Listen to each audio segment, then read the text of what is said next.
మీ ఇల్లంతా సంపదలతో నిండిపోవాలంటే శివాలయంలో ఒక్కసారి గోమయంతో శుభ్రం చేయండి.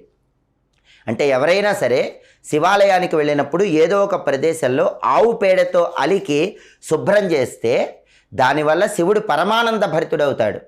దానివల్ల ఇల్లంతా సంపదలతో తులతూగుతుందని మనకు పరిహార శాస్త్రంలో చెప్పారు. కాబట్టి సమ్మార్జన చాలా శక్తివంతమైంది. సమ్మార్జన అంటే దేవాలయాన్ని శుభ్రం చేయటం, దేవాలయంలో భక్తులకు ప్రసాదాలు పంచిపెట్టడం, దేవాలయానికి అవసరమైన సేవలు చేస్తే దాన్ని సమ్మార్జన అంటారు.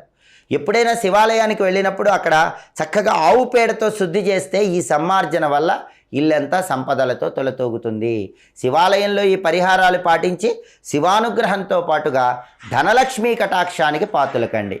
ఇంకా ఇలాంటి మరిన్ని ఆసక్తికరమైన విశేషాంశాలు తెలుసుకోవాలంటే తెలుగు భక్తి ఛానల్ని తప్పకుండా సబ్స్క్రైబ్ చేయండి.